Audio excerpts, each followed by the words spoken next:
Greetings, Mech Warriors, and welcome to Martial Olympiad Reborn. I am Bandit P17, and with me, as always, is MDM0. Hey guys, good to be back. We are back, yes, indeed. Last time you probably saw us was during the World Championship 2018 Finals in Vancouver. It was an absolute blast. We had ourselves a nice little break, but we are back. We're going to start getting our feet wet with some Mech Warrior Online competitive action. I am super excited.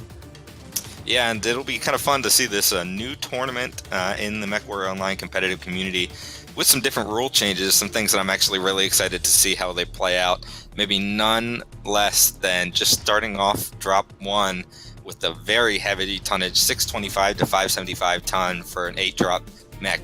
You're talking heavies and assaults on this drop here. And we don't normally see that, right? We're used to MRBC in some of these games where you kind of start off light and move your way up. So kind of fun to kick things off, I think, in a little heavier weight class. Yeah, of course, MRBC is where we got our start with shoutcasting, so we're very familiar with it. Has kind of gone away a little bit, so out with the old, in with the new, and here we are with MOR. Got 5 fresh drops and a very interesting rule set here. Hopefully some of you guys have had the opportunity to catch some of the matches, the first matches that have come through. I think we're only in week 1 right now, correct? That is correct. This is a week 1 matchup between Smoke Adders and the MS CrabPeople, and that's going to be stuck in my head for the rest of the night, so thank you guys. Of course, North American Division B. This, of course, is a divisional league which is very nice. I've always been a huge fan of divisional leagues because it allows teams to be among their peers and fight among their peers and hopefully grow as a team, and then maybe we'll see them in the next division next season.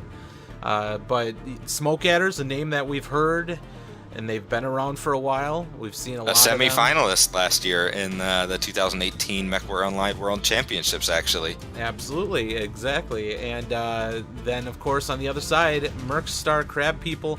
Mercstar was kind of a household name for a long time, especially in faction play and things like that. So they had dabbled a little bit in competitive play. Haven't seen them in a while, but here they are. They want to get in on this action, and it's going to be exciting to see what they can do in Division B. Yeah, Mercstar is still very active in faction play, but as you said, don't normally see them in competitive play. We've seen them here and there throughout the years. Obviously, Bandit, you and I have been doing competitive play for a long time and participating in competitive play, so been a lot of leagues, and on occasion we've seen Mercstar enter a team. So I'm curious to see how this iteration handles some competitive play. Smoke Adder's a good team, but there are some folks that have changed since that semi-finalist team in the 2018 MechWarrior Online World Championship. So not exactly a identical copy from what they are, but as you mentioned, an established competitive team. They've been in a lot of leagues. They've played in a lot of competitive matches, so should be a pretty good matchup here. Absolutely.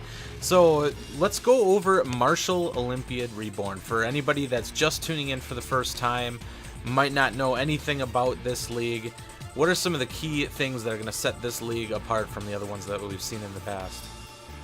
Well, I think the thing that jumps out to you first is it's not all Conquest, right? I mean, we've been playing Conquest as the preeminent, competitive game mode for a while now. But start off Conquest, drop 1, and then drops 2 and 3 are both domination, and they're light drops. This is an entirely tonnage-based rule set, but the tonnage for domination is 350 to 375 tons. No lock-on weapons, so you're not going to see streaks against as an anti-light roll. But that's a little bit of a change-up. If you remember, way back when in MRBC, we did have one domination drop on occasion. We had some skirmish drops here and there, but it's been Conquest for years. So that's a big difference right off the bat. And then they have the mech pool. Can you explain how that works? Yeah, so this is another kind of interesting thing we saw in MRBC. We've seen it in the World Championships recently. Kind of some rules to try and promote variety, right? So there were a lot of no duplicates rules, and you couldn't bring 2 mechs in the same drop. Here, that's not an issue. Instead, there is an overall chassis limit, so you can only bring the same chassis, no matter what the variant, 3 times out of the whole round. So all 5 drops, you can use, for example, an Atlas 3 times. Once you've done that, can't use it again for the rest of the round. So that's kind of their way of promoting some variety. Now, in the last 2 drops, there are some limits on the maximum of. They have a maximum in drop 4 and 5 of 3 mechs of each weight class. But overall, it's pretty unique in just having this chassis limit rather than the duplicate variants. So curious to see how that plays out as well. And of course, MOR introducing a kind of map ban, a hybrid map ban as well. Can you explain that? Yeah, this is something I think that a lot of teams are going to have to get used to. The first 3 drops are not map bans. They're pre-selected, so we already know that's going to be Canyon Network, Mining Collective, and then Mining Collective again. But the last 2 drops are decided through a map ban, but here's the kicker. There's only 1 map ban, so it's the same 2 drops are on the same map, except for the fact that the teams are swapped between the 2 of them. So maybe not as much map variety as you may see, but folks, who remember when you have map bans across every drop, typically teams have a couple maps that they want to play, and that's it. So you would see maybe 2 maps out of a round of 5 regardless. So maybe having the 3 maps pre-selected for drops 1, 2, and 3 kind of helps you out a little bit there, but interesting to see how teams handle that as well. There's not as much choice. You're kind of forced into these things, but you know what they are ahead of time, so you can plan out strats that you might not have been able to if you were doing it off a map ban during the round. Yeah, it's really interesting to me. I mean, they seem to be going for a balance in this. Whereas with MRBC, you'd play through your sets of maps as Team 1, and then you'd see that same team again later and play through those same maps on Team 2, and that was their method for balance.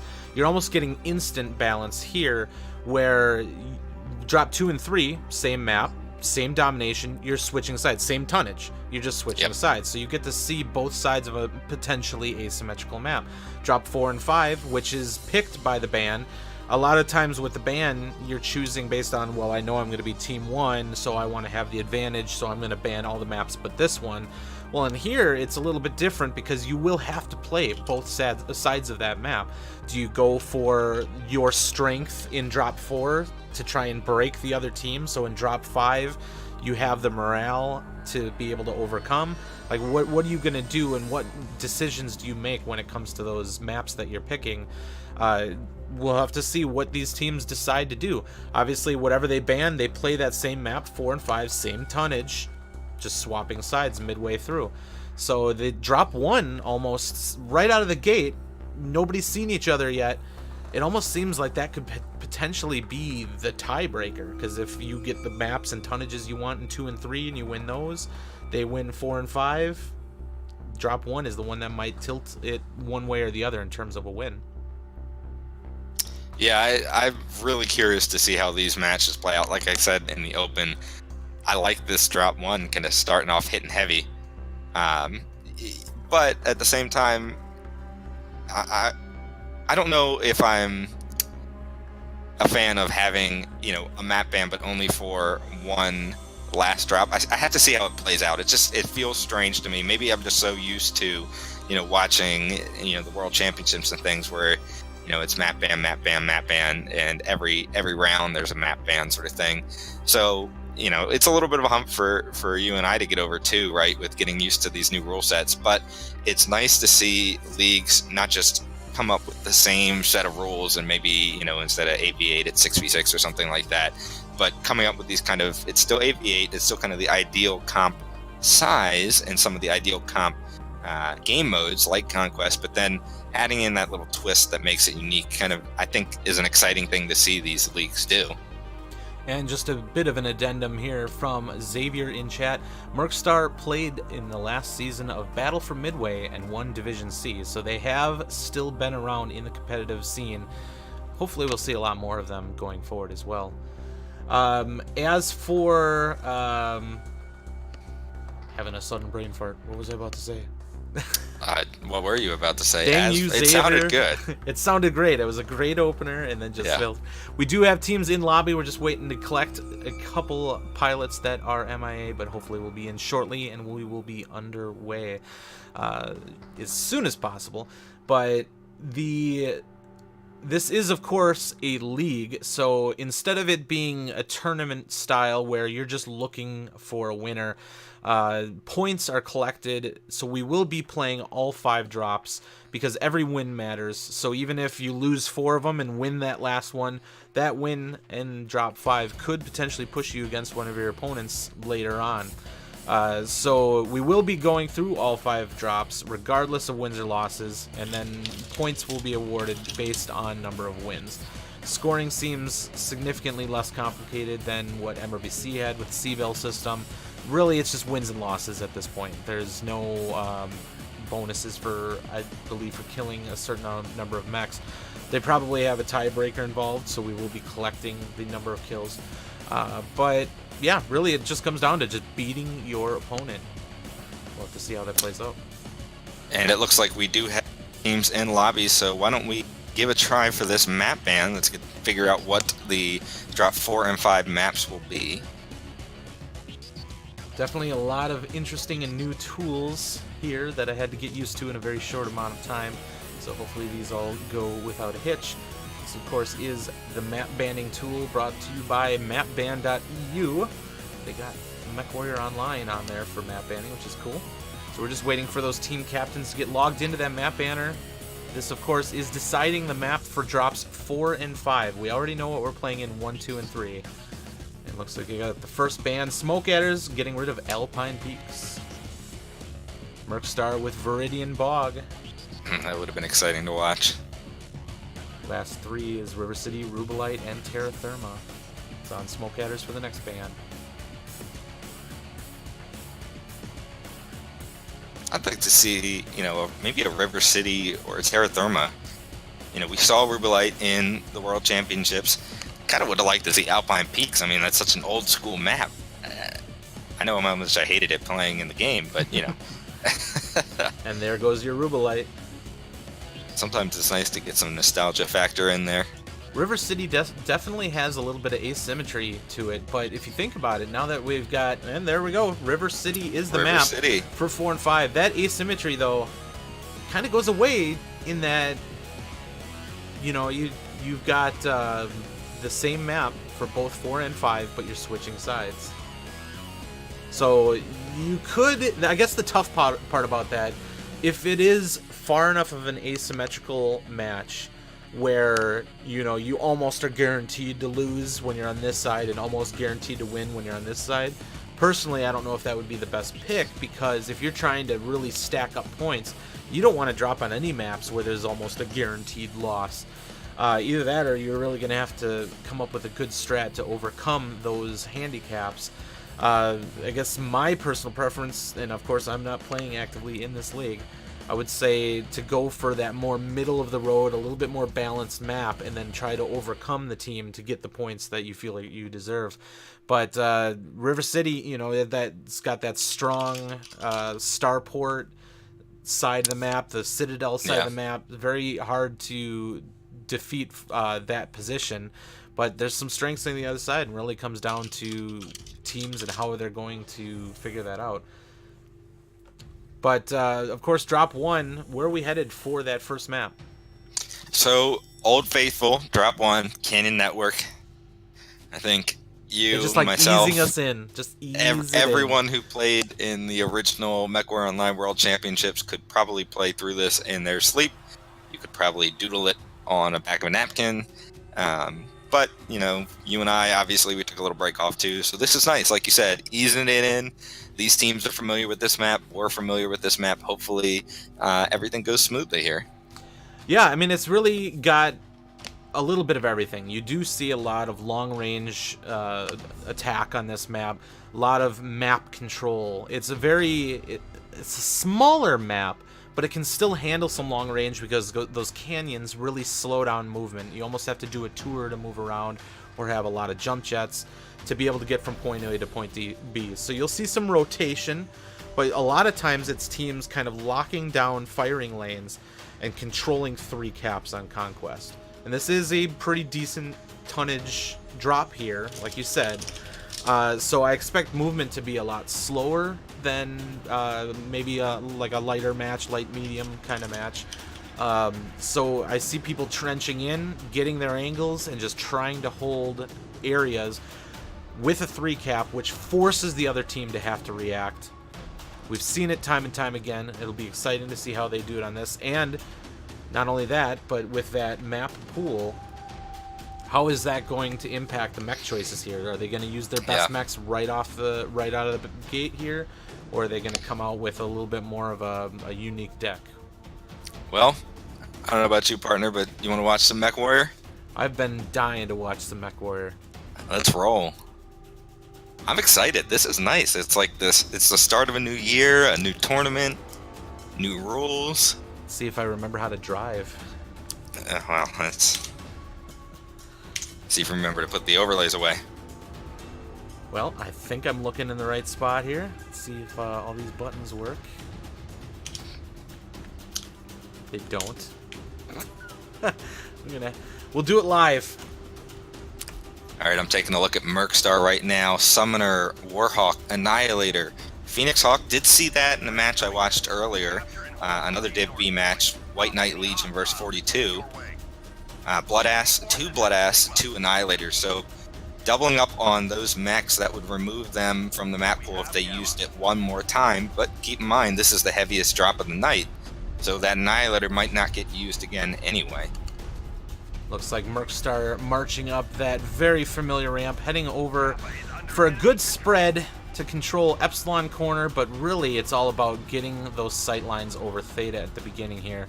They can't afford to lose too many caps right off the bat because it's really tough, especially with this tonnage, to flip things back. And Smoke Adders has a Fafnir putting down some UAC fire there.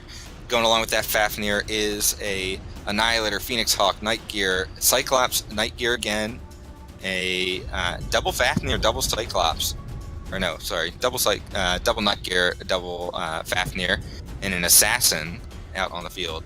So we got James Bombed was getting hit on transition and opted to fall off instead of continuing over to the other side. He's not in position right now. He is not exchanging fire. That cost him a lot of time. He's not able to help out his team. I think he's going to regret that one.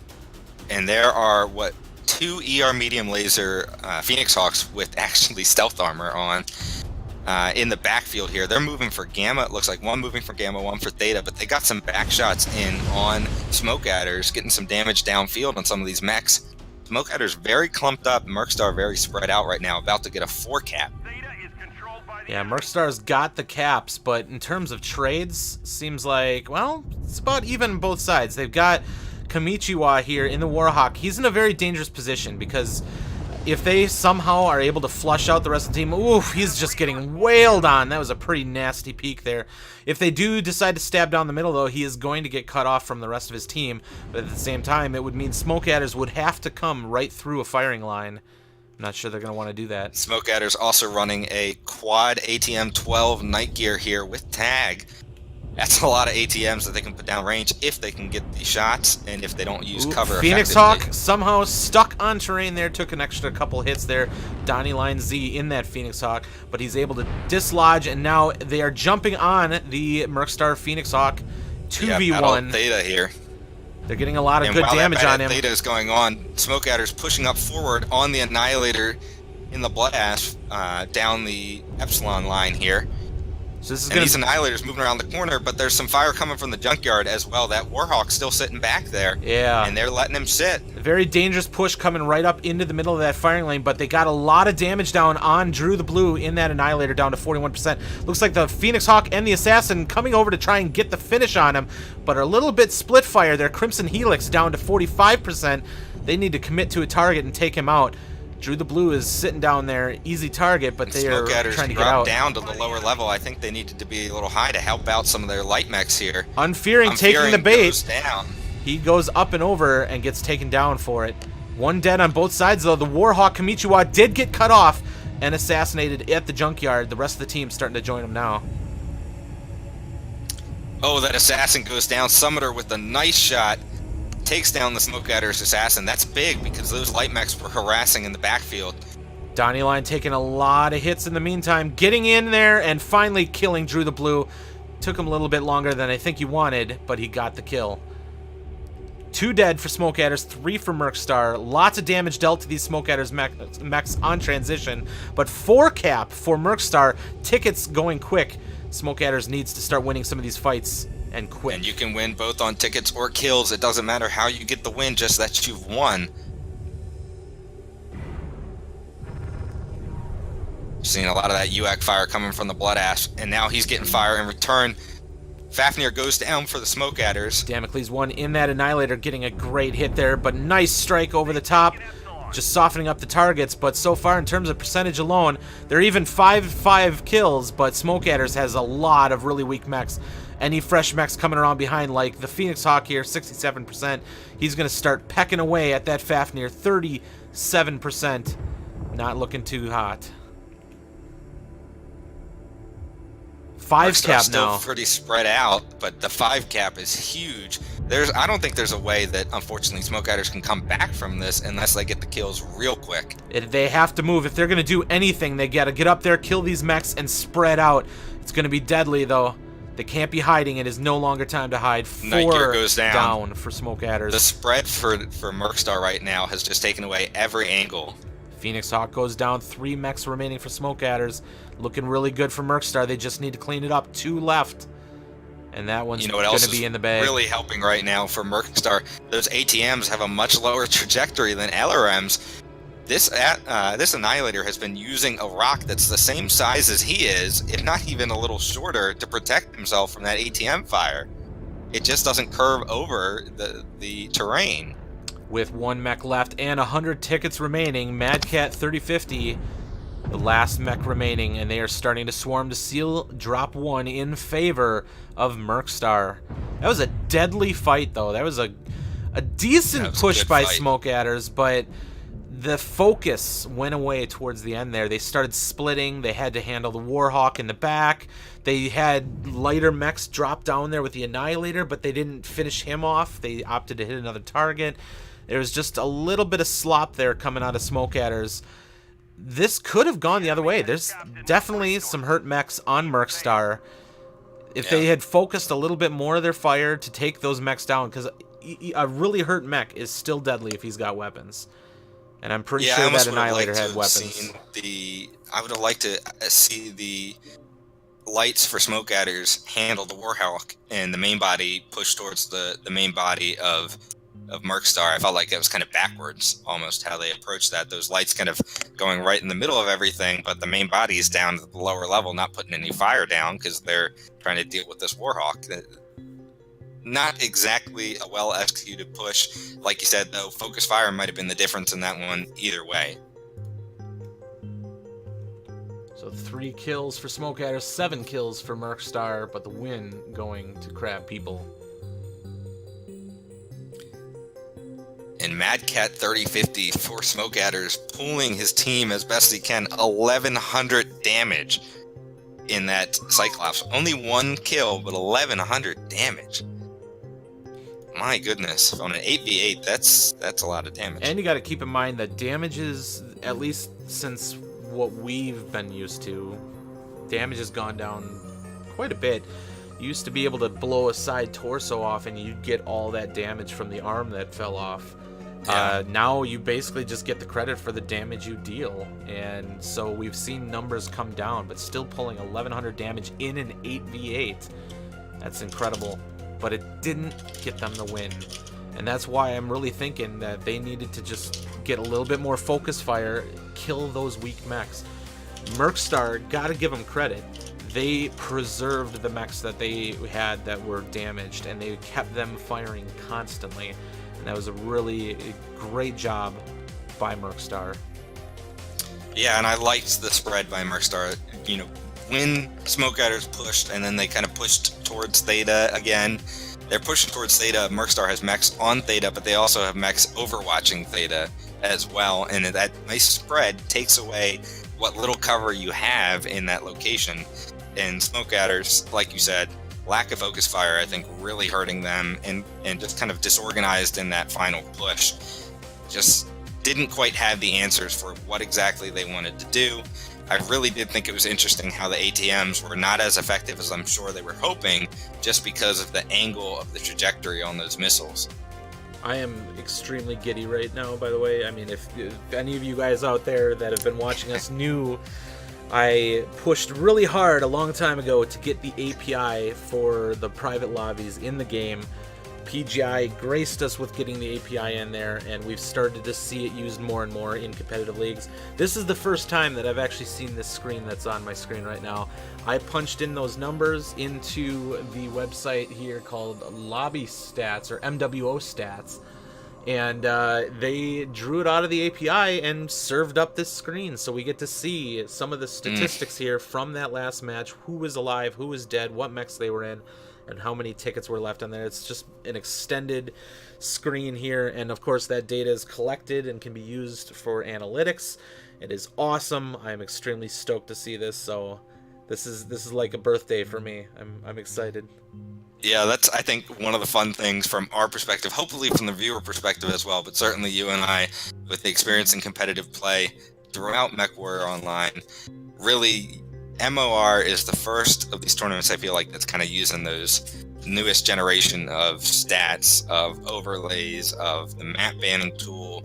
There's some really slick things out there that you know, community-run tournaments can use. Hopefully, even maybe if we do another MechWarrior Online World Championships, you might see some similar things as well. But it really is exciting from a casting perspective, and hopefully you guys love it too. We'll be keeping an eye out on chat. If you want to say how much you love it or hate it, just be nice. Don't tell us too much, hurt our feelings. Gotta give massive, it is exciting. it is exciting to see this. Like we said, new tournament, new rules, and some new toys to play with. And you got to give massive credit to these developers. They're doing this for free. They're not getting anything out of this. They're doing it because they love the game. They love competitive MWO just like we do. And so we got to give them definitely a round of applause. The other tool that you might have seen a little bit earlier here, we used to use the MRBC map strat, and since that's not getting updated anymore, somebody stepped up to the plate and gave us this new tool. I've got everything kind of blanked out on it right now, so you can't see all the awesome controls, but you can see the result of that. You can see my cursor move around and follow that around. You can ping things, which is awesome. You got all kinds of logos, like here are all the assaults. Look at that. You can draw lines on this. I love this. So we got, let's see, Team 1. Like a kid in the candy. Look at that. Coming up to that Epsilon corner. Getting pretty stacked up on that corner. You made the comment yourself. It looked like Smoke Adders was just really stacked up there. But we had great positioning by Mercstar, ready for anything. This is the junkyard over here where they had that Warhawk. They had some of their big boys up here. They spread some of the lighter ones, mediums and stuff out towards Theta to get that handled. And essentially inviting in, if you want to come this way, down low, the advantage to going low like this is it takes away the sight lines from Theta side like that. Like, you can't see through here, you can't see through there if you're down low. So they can chop off that Warhawk and Junkyard. They can work on some of those assaults that are on that C5 corner, and they can do it in relative safety. Problem is, though, is with that push, you're still pushing through one hell of a firing line because they stacked up all those assaults. Those big boys sitting here, here, here. That's a hell of a firing line to walk into, and how can you really focus effectively when you're going right down the gut like that? So they managed to get over there and cut off that Warhawk, take him out, but the damage that they were taking during that entire push was pretty surmountable. But it gives the opportunity for those hurt Mercstar mechs to just drop down into safety, and we saw that Annihilator get down there 35%. He had to bend, you breathe on him and he's dead. Those mediums coming down from Theta came down into the pit. I thought they had him dead to rights, but they were shooting up here at another mech, and it's like if you just look to your right, you could spit on him. He's dead. There's an assault right there that they're hitting instead of this guy down here. That Annihilator continued to shoot. I don't think he was sticked. I saw, I think PPC's coming out of him or something like that. I don't think he was sticked. I think he was still firing. Wish I had replay. It would have been awesome. But they should have just taken him out. In my opinion. I think the other tough thing for Smoke Adders when they did that initial push, they had mechs that were still down in C5. You know, the majority of their mechs are down in C5 dealing with this Warhawk, and they've got, you know, their two faster mechs, you know, trying to fight, like you said, the Annihilator's down there. There's another mech down there. I think they had one of the Night Gears, if I remember correctly, also up on the high ground, you know, trying to engage as well. But then here's the other 5 mechs. They're down in the canyon dealing with one Warhawk. That whole time, those mediums and things, Mercstar is not only repositioning back behind Theta, but they're getting damaged downfield, and they're not really worried about the 5 that are taking out the Warhawk. Sure, they lost their Warhawk, but, you know, you're getting that free damage in on, and you basically have, you know, a 7 versus 3 situation, and that helps a lot. So, you know, I didn't mind the push. I didn't mind the direction of the push, but it really did feel kind of backwards. It felt like there were 3 mechs kind of dealing with main body for Mercstar, and 5 of the Smoke Adder mechs dealing with the Warhawk, and you kind of want to see that the other way around. Yeah, you know, so and allowing yourself to get 5 capped as well really puts a lot of pressure on you to have to push into that, and you got to be coming out guns blazing, ready to go. But we're going to be going into drop 2, back into domination now, much lighter drop like you said, and we'll have to see how this goes. 350 to 375 tons on domination. And both teams maxing out that tonnage, but this is an entirely different drop than what we just saw, right? Faster, different game mode. From the match, you know, like I mentioned, watching White Knight Legion versus 42 earlier, you know, these teams are running, you know, Phoenix Hawks, Assassins, Vulcans, you know, they're running really kind of light, nimble, agile mechs in a little more of a brawl setup. So I'm curious to see how they play this one. It's just exciting. I'm just excited to see a new tournament. Absolutely. I mean, we're relatively familiar with domination low tonnage drops. It's not like we haven't seen them before. Yeah. The main reason is because with a low tonnage drop, if you go into Conquest, it's going to be a lot of running around and capping and then chasing each other and capping some more. Domination really forces the fight in the middle. At the same time, though, in a high tonnage drop, I wouldn't say domination is the best choice because, you know, you got to be able to have these long-range battles. Otherwise, it just entices brawl. So high tonnage, great for Conquest. Low tonnage, great for domination. But right Absolutely. off the bat here, we got a Flea running up into the circle, getting some early time on the clock for Mercstar. 49 seconds and counting. Nobody has touched the circle yet for Smoke Adders. This, of course, in domination, as soon as they get to the circle, it will stop that timer, but 15 seconds shaved off. Is that a PPC Night Gear? 2 PPC Night Gears in the distance here? They have a Huntsman and No, a that's Night... a UAC Night Gear. Yeah, two night gears and a Huntsman up in a perch on this right side, getting some long-range fire. That is a PPC Huntsman, I see. Dealing some decent damage there right off the bat to Unfearing in that Grasshopper. Man, So Mercstar opting with some long-range Overwatch over by Beta. Main body for Smoke Adders is really clumped up, and there's no one on the circle other than this one little guy here in the Vulcan. No, that's not a Vulcan, I'm sorry. When they show up as the outline, it's hard to tell. Arctic Wolf, okay. Yeah, they got two Arctic Wolves in the circle right now, mainly getting information. As we know, information is ammunition, and knowing where these mechs are really helps you know whether they're coming around the corner, whether they're going to get a good flanking angle on you. They know they're there, and they're getting their shots in. Got a bit of a left side push here from these Smoke Adders mechs. I think they want to get in there and try and get on that Overwatch, and it looks like they're going to be on the run. And there's a mislinks from Mercstar that is way off in the distance. What is this guy? Ace on the other side of the map and still not engaged. Well, he's coming back now. Big push here. Smoke Adders has their mechs up where they need to. It's going to be tough to fight in this region, though. They're in such a nice little niche there that it's hard to get your gunfire in there. That Mislinks is still running in, but he's not in the fight yet, and that was a good advantage there for Smoke Adders. They flushed those ranged mechs down into the open, right where they want them, but they can't let them get away. If they stop the aggression now, they're going to let them get distance on them again. And crazy, like in Fort Smoke Adders running a quick draw IV4 with those MRM 60 loadout. Those things just shoot like there's no tomorrow. Oh my gosh. Bit of a counter push there from Mercstar into the ranged mechs for Smoke Adders. They are essentially trading large mechs here. Unfearing down to 52%, 3 mechs on him. And the quick draw next to him, Kralizek as well. Which mechs on the hill, but went down. Looks like they're coming back to help them. I'm not sure if that's the right move here. It might have been better to take out those range mechs, but they're coming to try and save Unfearing, but he goes down. Unfearing goes down. Drew the Blue does go down. He was cored CP early on in that fight, was probably the main focus target. They're going for that I don't know if I like Smoke Adders backing off, though.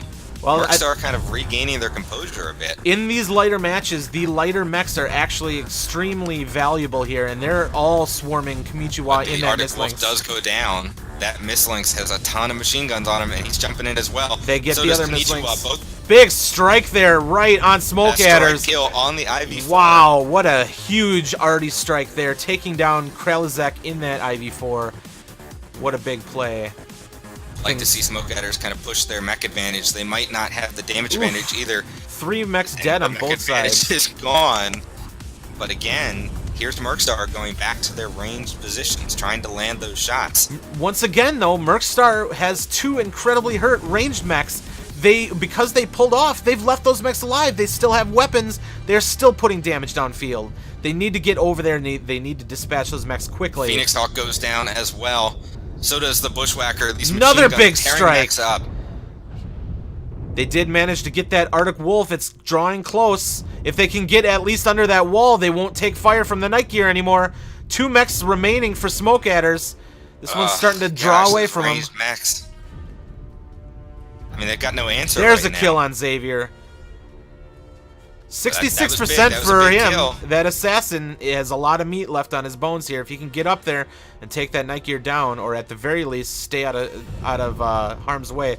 But that Mercstar flea needs to get their hunchback into the fight here. Flea coming in there, 71%. He's just trying to get him into the gun range of that Night Gear. But he's going to do some hit and runs here. And a fadeaway shot by Crimson Shadow in that assassin. Takes down that hurt Night Gear, but it looks like he loses an arm in the process. Flea needs to get out of town. His hunchback's not going to be able to support him if he goes too far. That Flea, though, at 71%, I think he's going to be a little bit of a pain in the butt there. It's going to take a bit of a miracle here for Smoke Adders to pull this one off, and that nice assassin going, goes Crimson down. Shadow. Just too much armor remaining on these Mercstar mechs here. Medium Hunchback 2CA and a big PPC hit to take out that final mech. Those are some nice shots by Mercstar there. It's not easy to hit those moving targets, especially in a brawl. Overwatch mech's actually fairly effective during that entire fight. I liked seeing the good shots coming down, but again, it felt like Smoke Adders kind of gave up the initiative. They had the mech lead. They had, like you said, the ranged mechs drop down. When you're in a brawl build and you knock down PPC mechs or UAC mechs, you kind of got the advantage, right? You know, you're up close against them. They're running up against their heat cap, or they should be, unless they're not doing something right. You got that advantage. Take advantage of it. Don't pull back. Don't let them reset, which is what they did, and I think that cost them the match. So another win for Mercstar with 8 kills under their belt. 6 kills in return from Smoke Adders. So the only thing I can think of, in just trying to get into the drop caller's head here, the only thing I can think of as to why they left those mechs after they dropped down is because they were now effectively separated from their light crew. So let me bring up the maps here. We're gonna go to Mining Collective, Domination. Bring up the map strat. Clear that. Alright, so you've got, they set up a decent amount of heavies and stuff up by that high wall beta right here, and they were dropping some really great fire in, forcing them to move, Smoke Adders to move up and essentially make that big push. And I thought it was a pretty dang good push. They got in there with their light mechs and they started tearing up those heavies, and I thought that was a great start. That forced those heavies to drop down into the open. You at this point have two options. You either give chase and try to dispatch those heavies. It would have been even better if you would have killed them where they stand. But once again, Mercstar showing how good they are at preserving their mechs after they get hurt. So he drops them off. They have a choice. You either chase them down, or you walk back here to try and get those lights off of your ranged mechs. That's what they opted to do. And the reason I think they did that is they've essentially built a wall now, right here, right across there, where those heavy mechs that drop down can no longer support those light mechs. They eventually got back up into those positions. I think the lights took a little bit too long getting back there and helping. I still personally think it would have been a better play for their lights to finish the job, because those heavies got back up on that D5 position, started dropping some shots in. They've still got their weapons. They're still dealing damage. You cannot leave a mech at 30% alive. And that's a misplay in my opinion. I see why they might have done that, but I think it was the wrong call. Hindsight's 20/20, and obviously we have a bird's eye view. They might not have had all the information they needed to be able to make that call, but that's, I think, what cost Smoke Adders that one. I think it was a great start. It was looking fantastic for them, and it just slipped away when they opted to come back, try at that miss links. That miss links was slippery as hell. He was able to just continue running, draw them back into the firing range of those ranged mechs. They finally killed him, but at what cost? Yeah, I have to agree with you. It's, you know, hindsight is 20/20, right? And we have the advantage as casters, being in the spectator tool, we can see everything that's going on.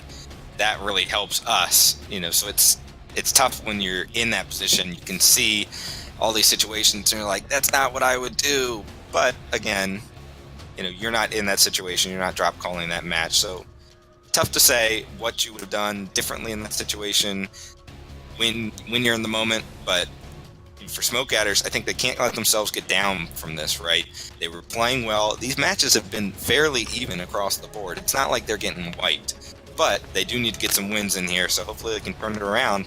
In the rematch, all this is swapping sides now between what we just saw on Mining Collective to the next drop 3, also on Mining Collective. Yep, so any sort of asymmetry on this map gets wiped away, same tonnage, just swapped sides. Now we get to see what Smoke Adders does with that side of the map. Is that going to be a superior position? Personally, I mean, they both brought ranged mechs. I think Mercstar was really nailing it with their ranged attack there. Yeah. If I was Smoke Adders, I would try and find a way to really put the pain on those ranged mechs as soon as possible, which they tried to do, to be fair. But do you switch it up and go like hard push on those ranged mechs to try and wipe them out quicker, or is that going to get you in trouble because now you don't have the lights going and harassing your ranged mechs in the backfield? They essentially traded lights for lights, swapped sides, attacked each other's ranged mechs. Now, if you don't have any ranged mechs, those lights are going to be nipping at your heels as you're trying to take down those main ranged mechs up on whatever perch they're on. You've got a Mistlinks plowing you in the back with machine guns, and it might not be the best idea. Yes, you'll kill people faster, but you're also going to get killed faster because now you don't have that distraction.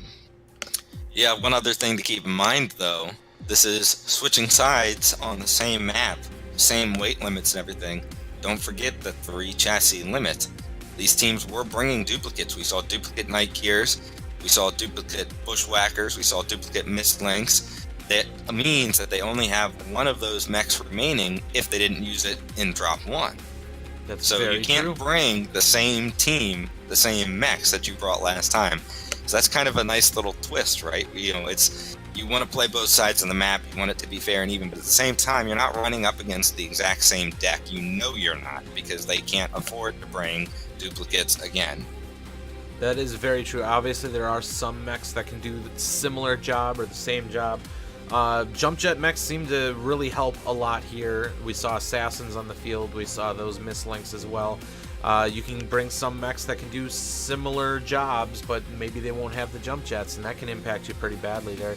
It seemed like Smoke Adders had an issue where they flushed out those heavies, but they didn't have enough jump jet power to get up and over to chase them down. They could have gone around, but they almost would have had to have been like, let's go right now. Bit of a hesitation, and then obviously getting called back.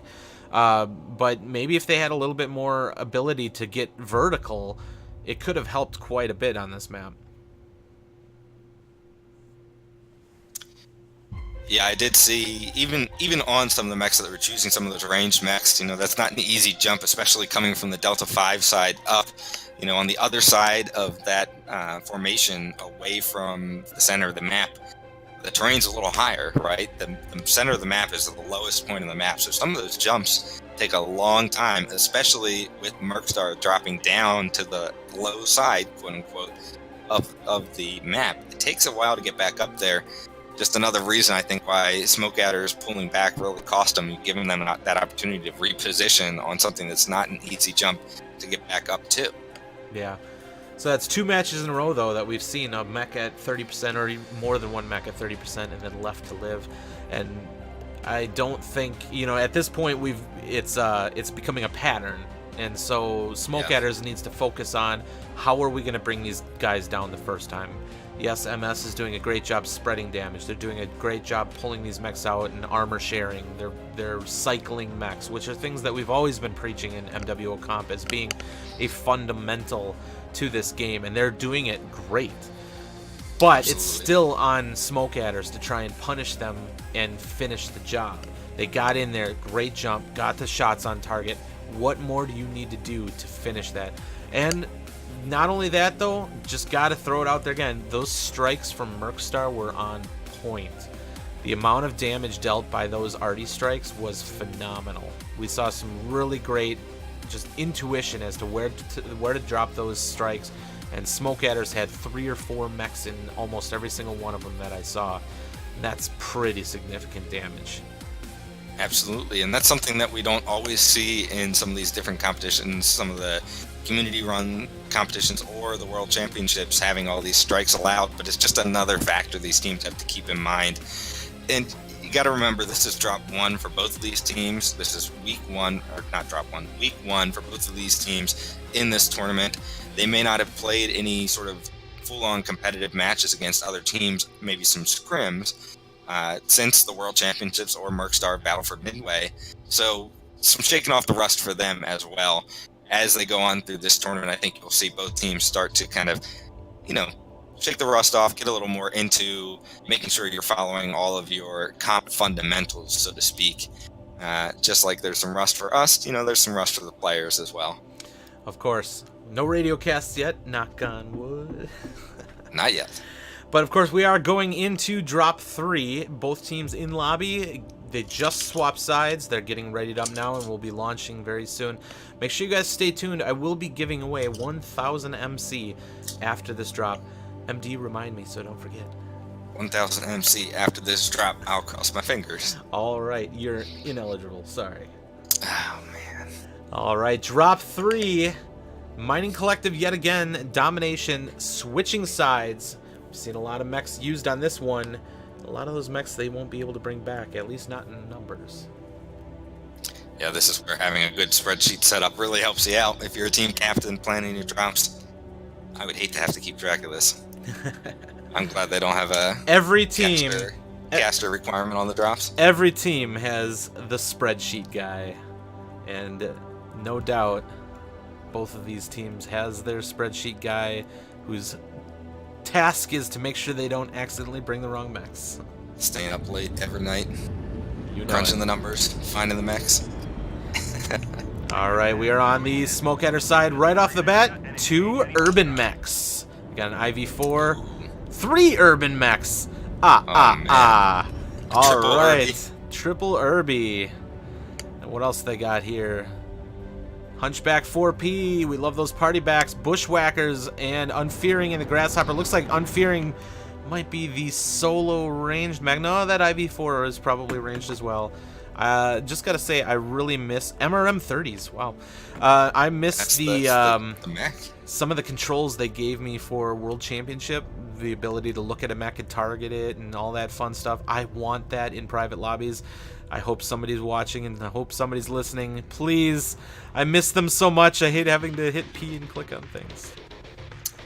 Yeah, the swap teams feature would be nice too. Both of us are so spoiled. That's what we are very spoiled. Absolutely. Mercstar bringing Assassin, Hunchback 2CA, so another Hunchback, Vulcan, another Assassin, 2 Hunchbacks, so that limits them. They have now used 3 Hunchbacks with this drop. Another Night Gear, so that's their 3rd Night Gear.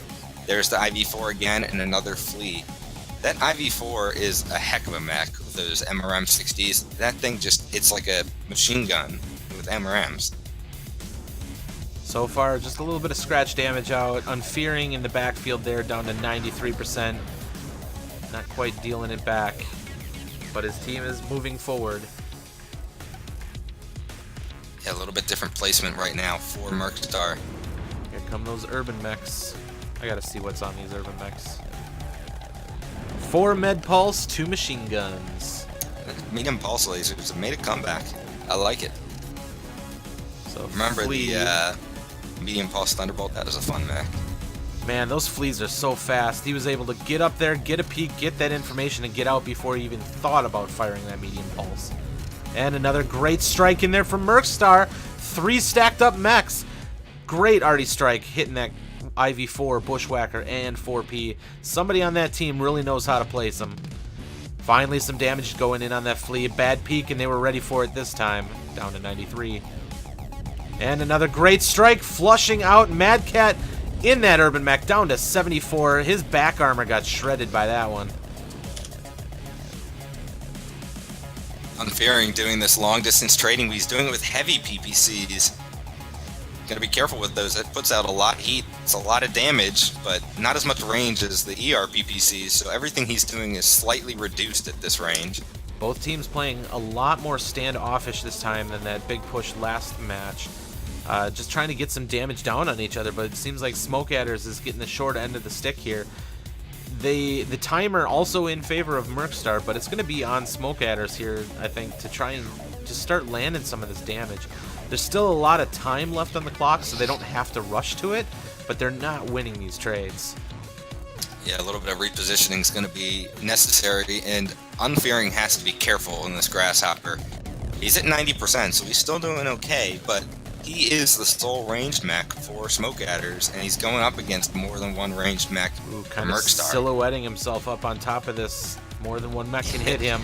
Not the there, best he's place. taking some more fire now. There's no cover up there. He's going to regret that. And I think a call was made on Mercstar. They started putting some good damage out. You need to have something you can get behind. It's great vantage point, but it's also wide open to multiple angles for Mercstar, and he definitely was punished there. Yeah, let me take a quick look in his cockpit, see where he's at. Lost a medium laser with his arm, but his armor is actually pretty well intact. Just a dark orange is the worst situation for him on the armor, and no structure open right now. But still, you don't want to be taking that much damage when you're the only long-range mech on the field for your team. Yeah, like I said, there's still a lot of time left on the clock. This really is going to come down to who makes the biggest mistake. Both teams still in this. Even having 21 seconds off the clock isn't the end of the world. Who's going to make the big mistake? We might draw this into a pretty long match if neither team flinches. You can see Smoke Adders mechs pacing back and forth. They want blood. They want to catch somebody out. But so far, Mercstar playing very tight in their angles. And nice avoidance of that strike there. Good awareness. But here we go. We got to push for Smoke Adders coming up the left side. I don't know if they see him yet, but it looks like they might have gotten a hint of it. Guys up over the top, and they know they're coming now. Let's see how Mercstar responds. That Vulcan up over the top is going to be a pain literally in the butt if they leave him unchecked. But big push, and then a little bit of a stall out here. Got to be careful with that. IV4 right up on top of the ramp. So far, just a bit of a tour. They're not getting a lot of damage for it. They're changing positions, but not really catching anybody and taking a lot of hits from those Overwatch mechs in the process. Bushwhacker. Yeah, and that's not a good position to be hanging out in.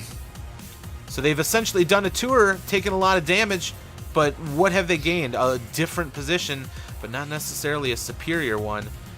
We'll see if that IV4 gets up top and starts putting some numbers in. Mercstar responding very well, standing their ground, rotating with them, just really rotating on their heels. They already had great positions.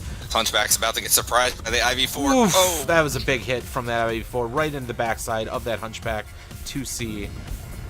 And yeah, but now that IV4 is taking a punishment for it.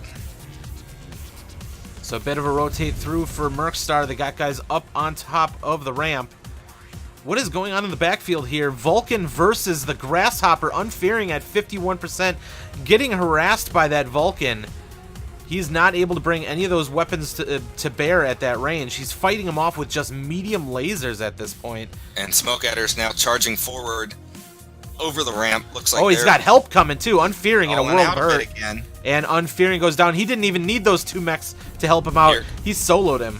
Here comes the main push. Smoke Adder's coming around the corner. Again, a little slow. Some of these mechs hesitating. Catching that IV4 quick draw out, does though. Go down, though. There's a little bit of There's not a lot of fire coming in by the Hunchback 2C goes down as well. That quick draw getting some early damage in helps. Those two lights finally arriving. The two reinforcements have finally joined the rest of the fight. Mercstar doing a pretty good job staying out of it long enough to get reinforcements. And Xavier now jumping on that IV4 who got caught out in transition. They are just slaughtering him down to 50%. Night Gear goes down for Mercstar. Only 5 mechs remaining right now. Smoke Adders needs to be aggressive. They've got the mech advantage. Drew the Blue self-destructed. Oh, that's going to be very costly for Mercstar. Vulcan down to 50%. He's got that Urban mech right behind him, and they've switched to that Assassin. Everybody's shredding him before he can get up the ramp. If he gets away, though, he's still going to have a lot of weapons left. Looks like they're giving chase. Xavier and the Assassin. A lot of split damage here. They are able to take out that Assassin. 3 mechs remaining for Mercstar. And Smoke Adder starting to pull this one up. 26%. Vulcan goes down. This is over. And just the Flea remaining.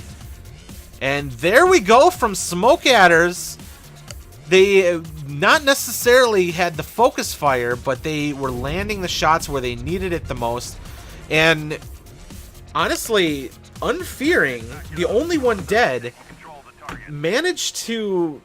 I think that might have been a Mercstar misplay. They had 2 light mechs go to assist against Unfearing, so 3 mechs all heading over for that single Grasshopper, and they didn't even help. He was able to solo that fight to take down Unfearing, but those 2 mechs, it took them a while to get back into it, and Smoke Adders keeping the aggression going, just keeping that pressure.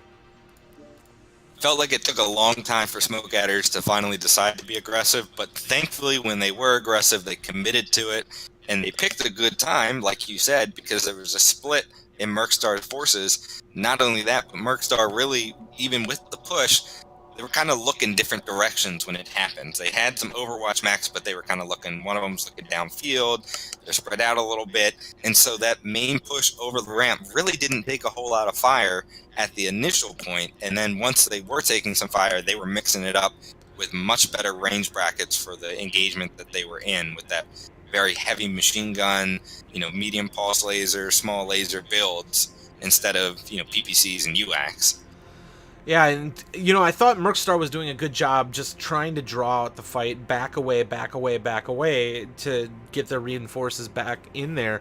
They even had a jump on that IV-4. I saw him coming up and over the ramp. I thought, he is dead meat. I am surprised he did not die quicker than he did. I mean, it's a heavy mech. It has a lot of armor, but you had like 5 guys there that could have just shredded him down instantly. And he was able to waltz around and kind of duel a little bit and not go down right away. I'm just surprised that wasn't just an easy gank for Mercstar there, but they had a lot of stuff going on, and it was probably a hell of a lot of chatter and comms. And Smoke Adder, like you said, finally got the aggression and the continued aggression. There was so many just stall out, and it's cost them in the last 2 drops. This time they kept that pressure going, and they chased them down and finished those mechs off. And that aggression came at the right time because Mercstar didn't have everybody there. Yeah, it just felt like when the aggression came for Smoke Adders, Mercstar was really slow to recover and to put fire downfield. When you've got those Overwatch positions, when that push happens, you need to be laying into them. You need to weaken them as much as possible so that when they do get into their optimum range, they don't have the armor to hold up against your mechs. And that just didn't happen this time for Mercstar. It happened before, but Smoke Adders, like you said, finally getting the aggression that we needed to see from them and getting the win. And this is becoming, I think, the matchup that we were expecting to see at the beginning of this round. Absolutely. So then into drop 4 now, we've got the map ban map, River City, which was selected, and keeping Team 1 for Mercstar, Team 2 for Smoke Adders on this map. What do you think we're going to see on this one, especially coming off of a fresh win for Smoke Adders? I think, again, Smoke Adders, it feels like they've wanted to play more aggressive than Mercstar this entire night. I think they've been playing, at least in the last 2 drops, a lot more brawly, faster mechs. We saw kind of the Overwatch strategy, obviously, for Canyon Network, but even on Canyon Network, Smoke Adders were the more aggressive team. And so I think we're going to continue to see the same thing. I think these teams have established who they are. Mercstar feels like that team that wants to have the Overwatch support. They want to do their main damage from mechs that are, spread out in kind of these high ground positions, these good peaking positions, and use their faster mechs as kind of the fire support, getting in the backfield for operations. Or Smoke Adders has moved as a unit every time, whether it's been the right movement or maybe not as good of a movement. They've moved as a unit, and they've just been trying to bring the brawl to Mercstar. So I think we're going to see the same thing. River City, usually you're going to see that at the Citadel, right?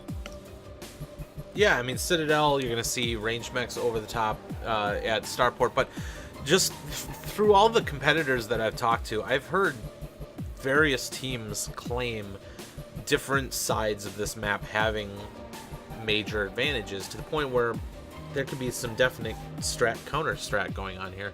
The Starport is a pretty powerful position in that it has Overwatch over pretty much everything, but at the same time, it doesn't have the best ability to peek safely without being seen and being shot. So you've got a good ability, kind of like when Unfearing went up on top of that that tube there. He had great vision of everybody, but he also was very silhouetted, and you can be very silhouetted up near that gamma region. The flip side, then, you've got Upper City near Epsilon. That team has a lot of really good peeking spots from a lot of those buildings. There's several buildings you can peek from. You can line up 5 guys up there with ranged weaponry and have them cycling in and out pretty safely for the most part and putting out damage. And a lot of it comes down to visibility over Theta in the middle of the map there. There is a bridge going right near Theta. There's rock formations and things like that. And both teams have their own ability to get shots down on target over Theta, but which side has the better ability to do that? I've heard people say from that Echo 5 region up in that Upper City, they can see it all day long, less obstructions in the way, but I've also had people say, well, from Fox 7 you can do it too. So what does that mean in the grand scheme of things? I mean, ultimately, we're going to have to see what strats these guys pull out on this map, how they're going to play. We are, of course, back to Conquest, but then they're going to play it again on the other side, so what are they going to learn from each other? Yeah, it'll be interesting to see. Again, I think one of the fascinating things about this is the re-chassis rule, meaning that the 2 teams, you can't bring the same drop deck twice, even though you're just switching sides. You've got to change it up. They've used a lot of mechs by this point, so it'll be interesting to see how they handle the 2 drops. I do have to break in with a little bit of a stream-related apology here. Those overlays forgot to get switched in the last drop, so apologies for that. Folks saw that as we're watching the 5-minute delay stream. We are on a 5-minute delay, of course, as competitive matches are. So apologies for that. Got a lot of things going on in the background here, trying to bring you some really cool things, as we talked about earlier in the stream with all the API overlays, scoreboards, etc. So we'll try and make sure we're on top of that. But they should be fixed for the next drop now. What overlay didn't get switched?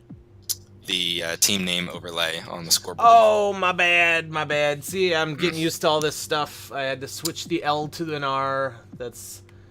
Did you already switch it? I switched it. Okay. That's my bad. I didn't even catch that. So, just new tools. We're getting the kinks out. I've at least switched. When you said switch overlay, I started panicking. Like, no way, man. I can't believe I had a radio cast, but minor inconvenience. My bad. All right. But we are, of course, dropping into drop 4 shortly here. Best caster in just to give folks an idea, I've got Discord, obviously MechWarrior Online open, and then 10 different tabs on Google Chrome strictly for this cast related. So we've got a lot going on behind the scenes, but hopefully you guys are enjoying all the new toys that you get to see on this cast, all the overlays, all the scoreboards, etc. I know that Bandit and I are, and hopefully we'll get a little better at it as we go on. Just takes practice, right? That means more casts from us in the future. Absolutely. And I am, of course, I'm glad to be back, man. I'm glad to be out here casting again. Hopefully everybody is enjoying the show so far. Some great action here. I'm glad to see Smoke Adders pulling this back. And we're going to have to see, are they going to be able to pull this into a 3-2 decision, or is Mercstar going to come ahead with an early 3-1 lead? Yeah, and we talked about it at the beginning, but again, I think it's interesting enough to bear reminder is the scoring method here. Winning is all that matters, but it's not all that gets you points. You win, you get 5 points. You do a draw, you get 3 points, and if you lose, you get 2. So I guess playing is better than not showing up at all, and I'm sure that's what the organizers intended for the rules here. But it's not like MRBC, right? You're not getting points for mechs destroyed, etc. Winning is all that matters, but, if you can play for the draw instead of a loss, maybe that's what you try and play for. Absolutely. So, both teams getting readied up. I am excited to see what happens on River City. I'm willing to bet decent amount of range here, but you got to have some of those cap mechs. You cannot go hard range on this map. There's so many points that are off in the distance. You need something with speed. And they've used a lot of the solid range mechs, Night Gears, Grasshoppers. What do they got left in the tank for this one?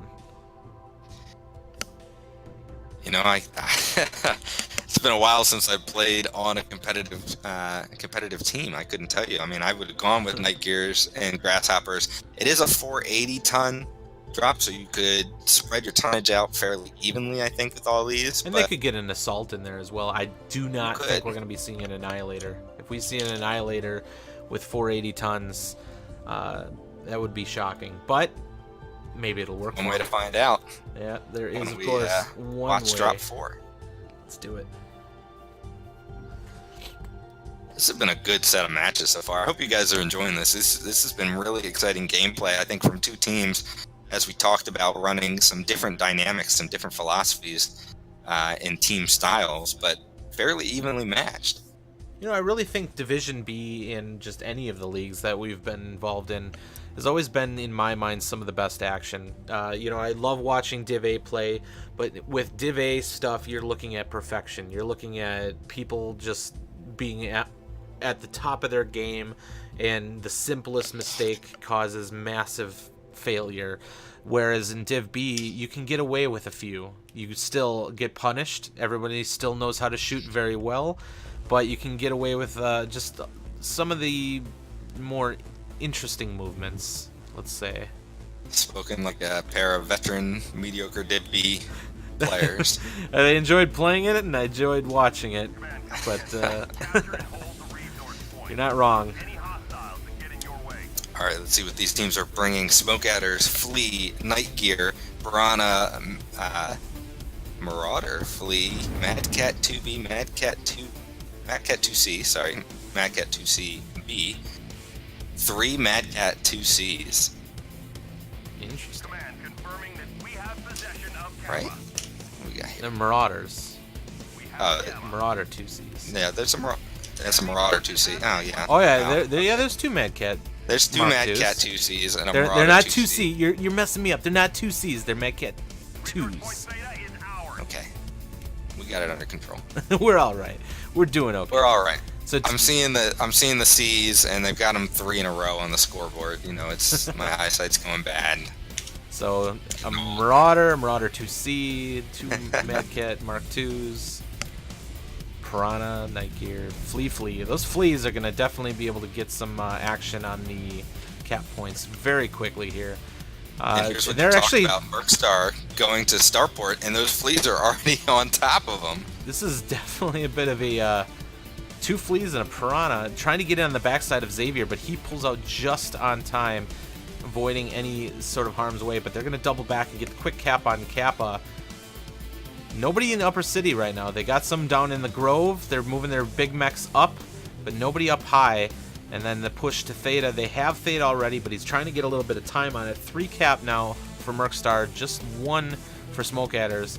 But it looks like, wow, they didn't even finish Kappa. For Smoke Adders. They called him off. They were getting Kappa, but then they called him off. They're bringing him in. Smoke Adders with their main body push, but the Fleas are not in the fight.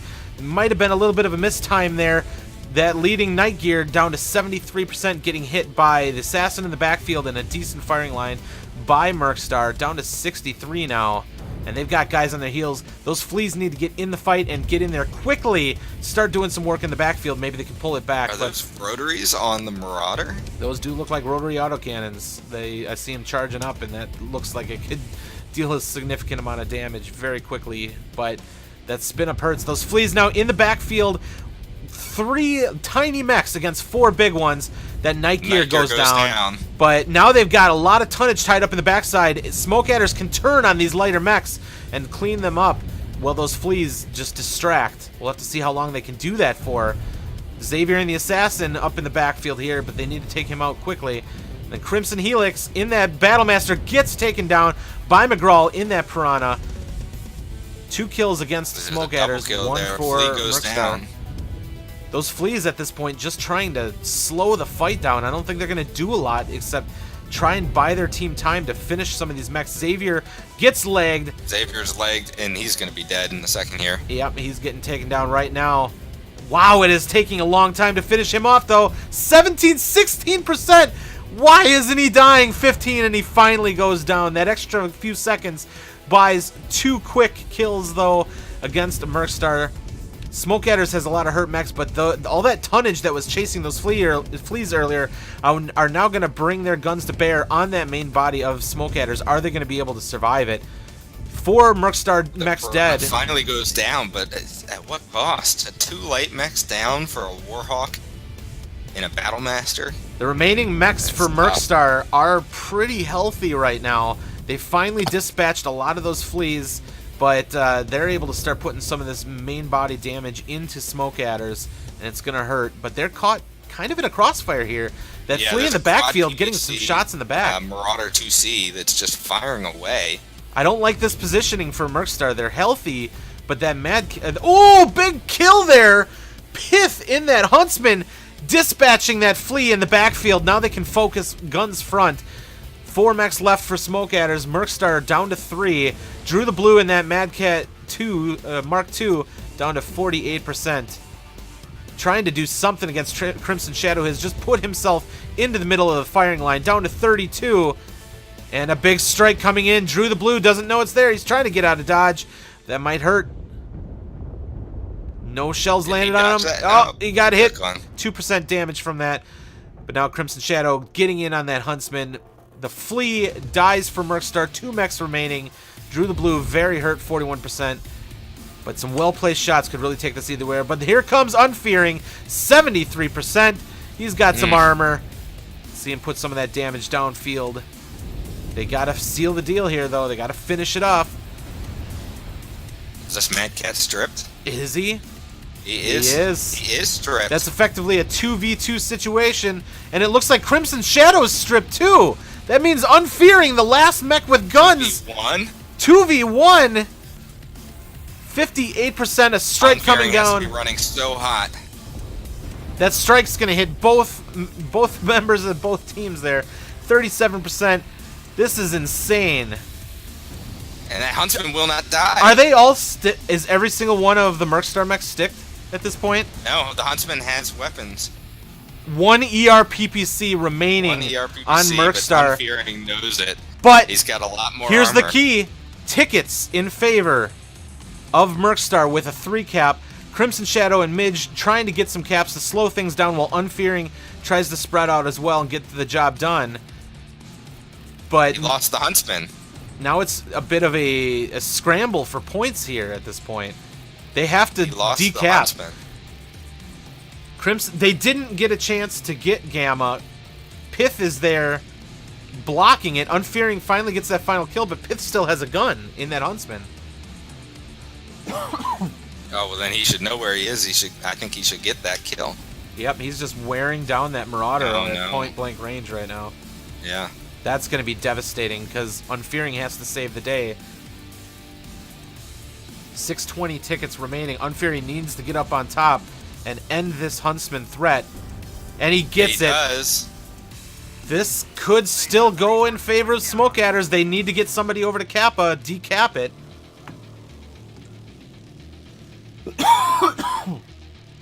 What an exciting match. Man. I gotta drink some water. water. Thought that push for Smoke Adders was doomed. I mean, it felt like it was unsupported against a firing line, but the difference I think there was that they were on the wrong. Mercstar was on the wrong side of Starport to really put a lot of fire down.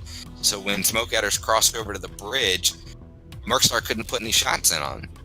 They had their light mechs come in and try and tangle up with those assault mechs, but with no support from the rest of their team, those lights just got eaten alive. I think those fleas in the backfield, though, is what really gave Smoke Adders the advantage there, because you got 3 fleas, not a lot of tonnage. They were able to tie up. No, Unfearing, what are you doing? You don't fit in there. You don't fit in there. I think they still got it. They still got it. They got it. He's under control. It's okay. It's okay. Nobody look. Someone clip that. But those 3 fleas, just think of the armor share there, or the armor trade. Yes, you lost a couple of those fleas, ultimately losing all of them, but it allowed your main body to survive the push and take out mechs yourself. Those fleas stayed alive for a while, though. That was not like a quick loss of mechs. It was good No, piloting yeah, by this fleet. they definitely were using their speed to their advantage. They were getting not necessarily. I mean, they dealt damage. They didn't deal a ton of damage. I guess we'll have to see what the stats look like here. What do we got here? Flee, flee, flee. It was a flee free piranha. Yeah, 332 is pretty respectable. 220, Yeah, 220 is okay. not bad. 111, pretty low. But unfearing with 900 damage. He was basically sitting in the backfield that whole time with just free shots and a quad PPC Marauder 2C. But those light mechs just providing a distraction, committing 4 huge mechs in that backfield to just handle those mechs. That was a great ambush. It could have gone a little bit better on the timing, I think. I saw them pull them off the Kappa point. They had a bit of a traversal they had to do. They had to get up there, and that time that it took them to get into the backfield of those assaults, they lost a lot of armor on that Night Gear, and ultimately he died very quickly after that. So it could have gone even better, in my opinion, for Smoke Adders if they timed it a bit better. But it still pulled it off, and kudos to them for that strat, working that strat, getting those guys to where they needed to be, when they needed to be there. Any later, though, and I think it would have gone the other way. Like, they could have lost a second mech on that crossing if they didn't get that distraction in there. And it was that close. That was an amazingly close match. Just so many the other stick thing to keep mechs. in mind is both teams got to try to do the same thing, right? I mean, there were lights are in Smoke Adder, main body trying to slow them up. It's kind of like the same light strategy for both teams. Smoke Adders just was able to keep their lights alive longer. So 8 kills for Smoke Adders, right? Yep, 8 kills for Smoke Adders, and looks like 5 kills for Mercstar. And then we switch the teams back. Are we good this time? The team's back. All We should right. be good this time. We are okay. In a 2-2 game so far. And you know what that means. You know what I like. 3-2 decision. I like me a 3-2 decision. The best kind of decision. That is the best kind of decision. That is great. I am excited to see how this drop goes. Switching sides, still on River City, still on Conquest, same tonnage, switching sides. We'll have to see now what's Mercstar going to do if they got that Upper Different City maps. side. We saw Mercstar taking that Gamma Starport firing line, and they were using it relatively effectively, but that nice fast push in the backfield there. I almost think that they shouldn't have even gone back to Kappa.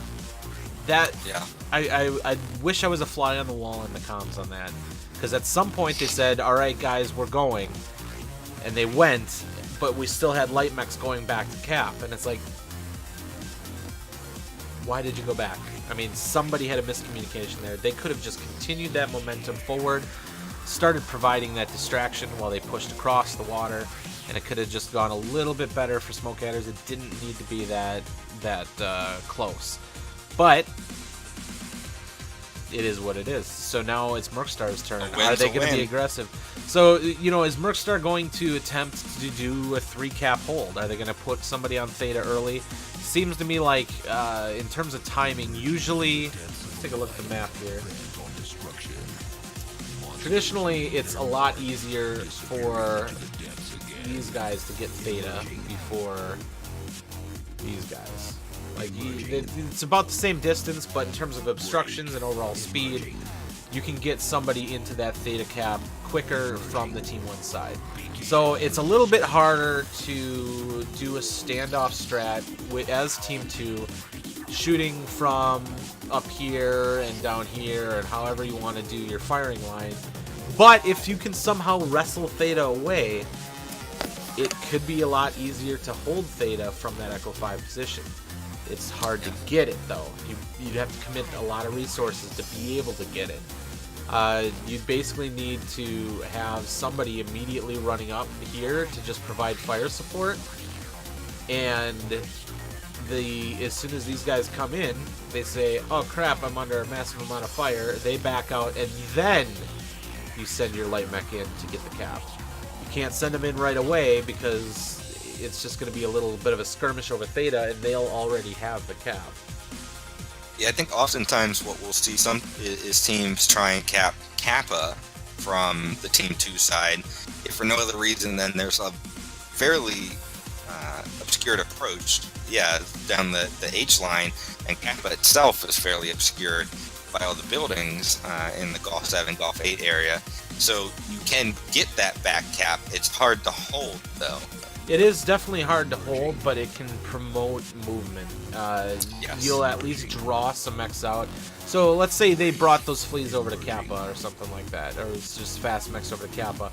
They capture this, they immediately withdraw.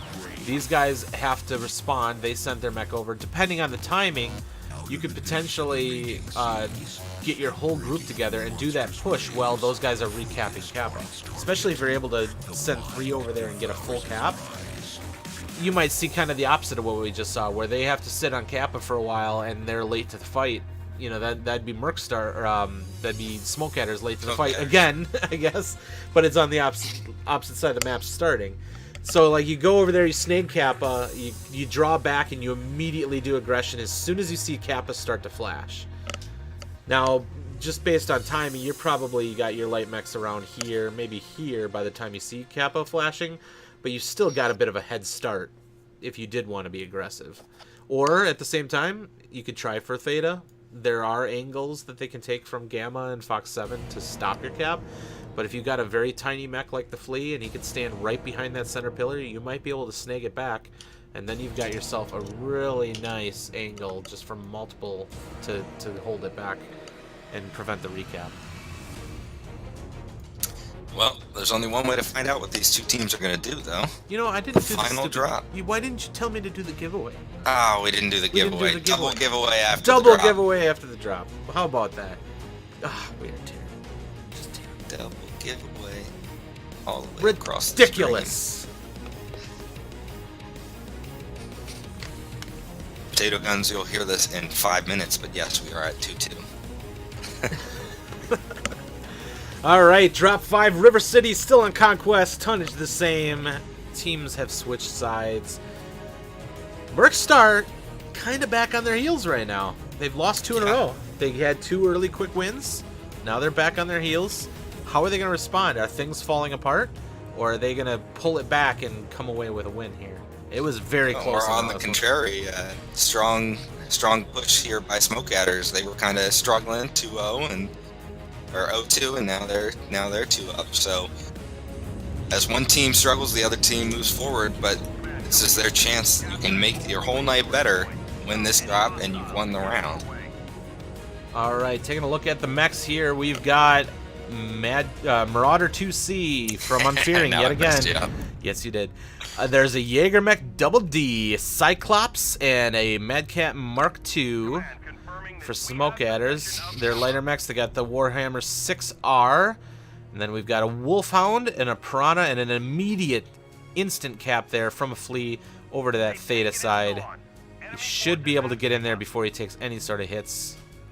And on the Mercstar side, we've got a Summoner, Battlemaster 1G, 2 Whammy 6Rs, a Wolfhound, Vulcan, Madcat 2, and a Piranha. Looked like the Piranha was maybe thinking about threatening him at Theta, but opted to pull back. And it looks like we're getting a full cap on Theta, or pretty damn close for that Flea. So good effort by him. Strike coming in, and he expertly slips out of sight. Those Fleas are so slippery. And that's 2 And they costs jump a lot, right? No. Yeah. And ER mediums on the whammies. Pretty big spread here by Smoke Adders. They have a presence pretty much everywhere. A Wolfhound and a Flea watching that left side. Like we said, Kappa can be an easy cap around the backside, but they got mechs sitting there waiting for it. Looks like a Vulcan coming in and getting a little bit of scratch on him down to 97%. But they don't want to give up Kappa easily. They want to hold this 3 cap, and I don't think this is a bad idea. They've got some help around the backside as well.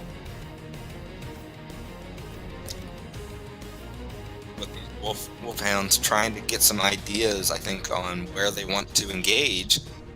but I have to think the mechs overwatching Kappa saw that Wolfhound running around, have an idea that there's going to be an attempt to grab Kappa. And here comes, they're crossing the water here. Are they going to get some backup, or are they going to concede it? That's the big million-dollar question. They can't just leave it. They're going to need some firepower to come down by them and help them out.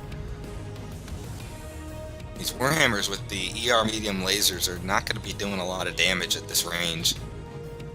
So they're snagging Kappa now. They've got 3 mechs to 3 mechs, though. I think there's a bit of a tonnage advantage here for Mercstar. They might draw it into this 3v3, and neither team has any backup anywhere close right now. So this is going to be a massive firefight. This match might get decided right here, depending on how this goes. Kappa got neutralized too, but it's not ticking in either team's favor. Doesn't look like main bodies for either team are reacting to this fight. I'm sure they're listening on comms. This could very well just be the decider of this match right now. If they lose all 3 of their lights, it could be over. Oof, Mad Cat in that fleet getting up there trying to get the Vulcan, but he's got the Piranha right there with him. Where's the rest of his team? Why did he run in there alone? Mad Cat, no! What are you doing? He got a good hit on the Vulcan, dropping a strike, and he's getting out of dodge. I guess if you're going to do that, that might be the mech to do it with. Did he get a legged mech there? I think he did.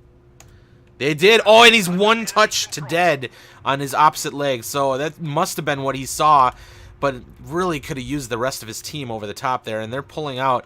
Very good hit on that legged mech. Didn't finish him off, though, and they're conceding Kappa in the process. I'm not sure if they're drawing to try and maybe do a big push here. Now that they have a legged light, they've got numbers advantage. Yeah, that's true. They got the numbers advantage. That Vulcan is basically useless if they just ignore Kappa.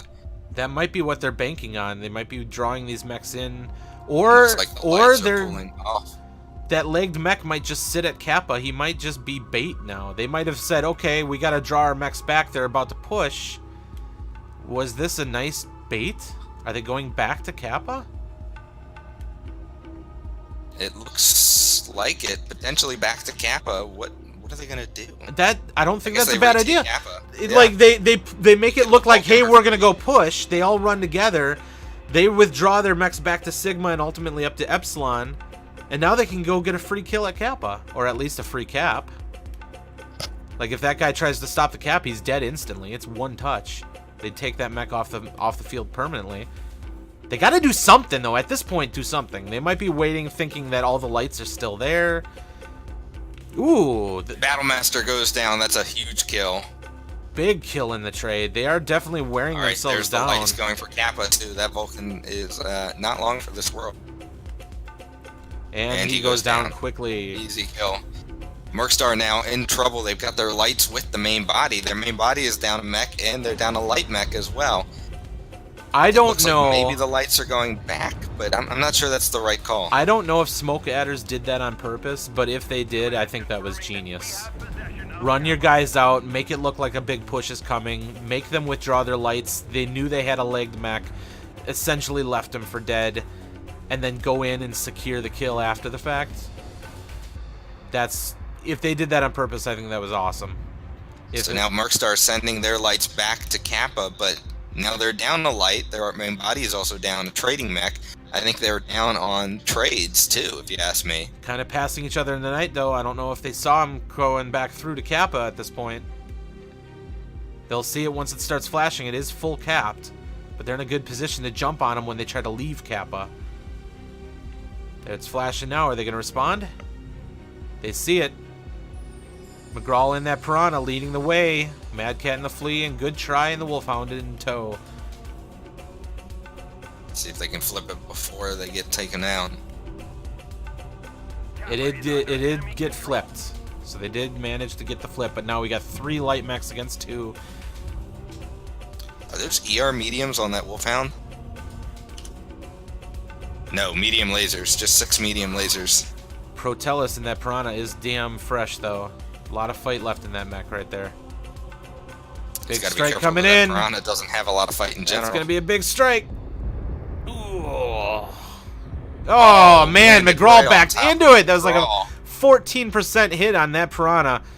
Once again, fantastic strikes coming out of Mercstar there. And Protellus in that Piranha coming around the outside. He wants to get some of those machine guns on target there. He's trying to protect Xavier as well. Xavier staying further back, able to use his medium lasers at range. And they are just not giving Kappa up. In the meantime, looks like since the main body is getting worn down for Mercstar right now. I'm actually surprised Smoke Adders hasn't been a little more aggressive with their main body at this point. Getting that Battlemaster is a huge kill. And it's adding up.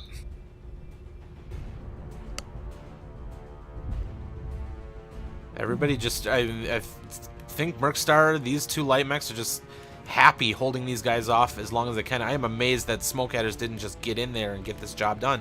They've got the mech advantage over here. They don't necessarily have the armor advantage. And the Mad Cat 2 is making a play for Theta. Mercstar is making a play for Theta right now. They might actually be able to get this without taking too much fire. We're so late in the game, too. That's a huge play there.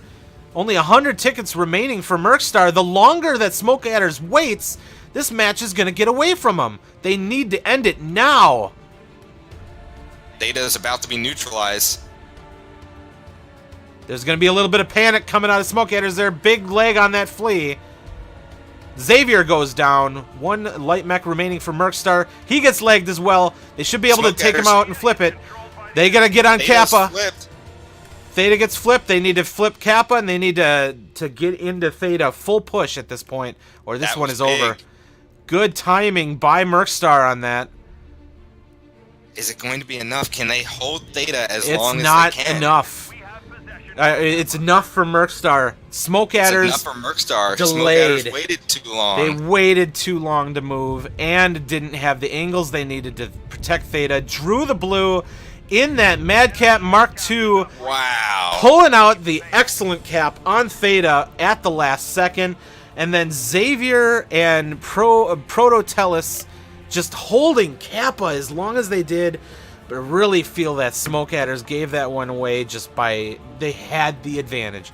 They had the advantage. They weren't aggressive enough. And they were not aggressive enough. Hidden moment in that. Drew the blue, moves up, gets on Theta, is hiding behind the cap point.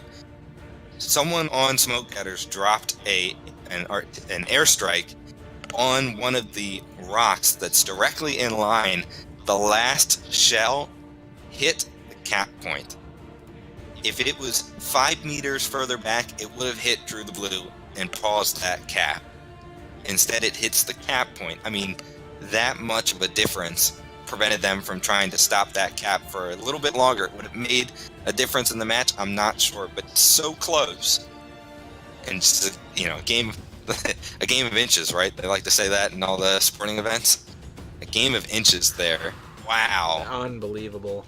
What a great call by Mercstar to grab Theta there. Amazing job by that Mad Cat Mark II, but then just the delaying action of Xavier backing off and just getting his guns to bear, saying, come and get me. Ultimately, they gave chase and got him, but that needed to happen like a minute ago. Smoke Adders, you had this one. You had it. So close. They're going to go back to the film on that one. And man. That's fixable though. That is fixable. Yeah, it's fixable, absolutely fixable. But to there's me, time I to think be aggressive. That's this round in a nutshell. These two teams were really evenly matched for two totally different styles. We saw it right there, the two different styles again.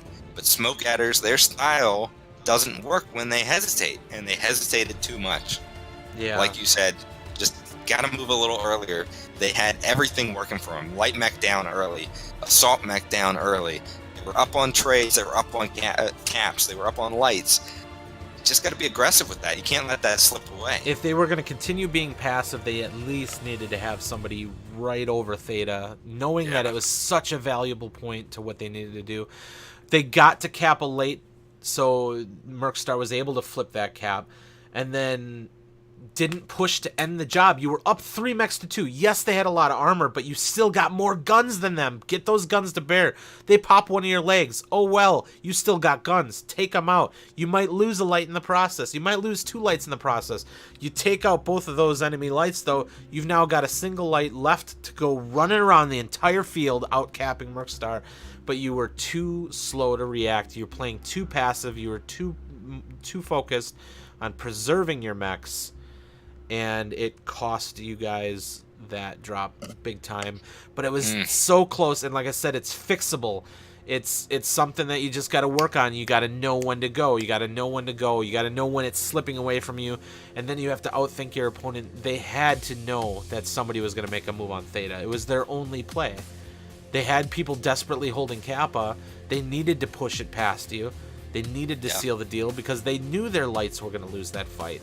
So what's the only other option? You got to put somebody on Theta. They had a mech fresh enough to do the job, and you didn't account for it. Outthink your opponent and be aggressive when you need it.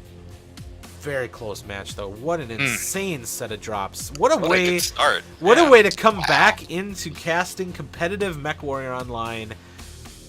I am just tickled by how just great that this set of matches was. Smoke Adders, Mercstar, both you guys, consummate professionals, and great sportsmanship in chat. Great watching both of you teams. Fantastic. What a blast. It'll tickle our viewers some. When we give away some free stuff. Viewers. Some free stuff. Yeah. I think that'll tickle our viewers just fine. Loading up the names from chat. And let's go ahead and do that giveaway. Oops. It would help if I typed the right thing.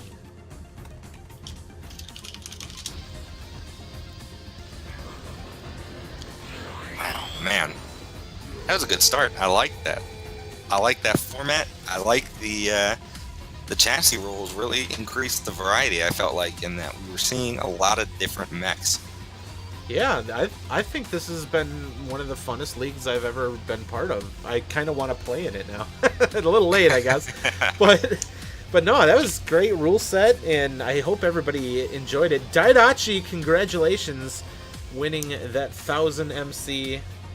Congratulations, and let's do another one for the other Rigged. 1000. Rig.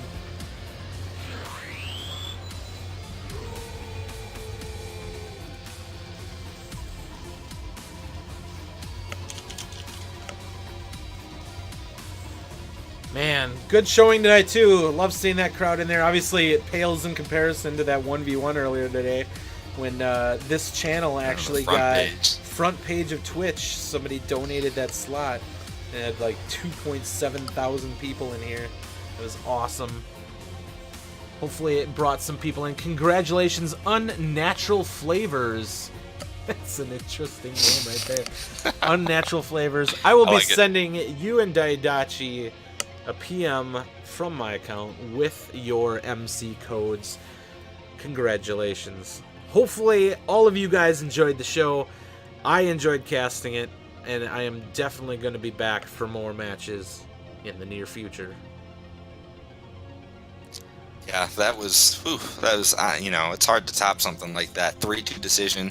Even just looking at the scoreboard, Smoke Adder's actually up on kills, but Mercstar with the win advantage, and that's what matters. Absolutely. So that is going to be it for us tonight.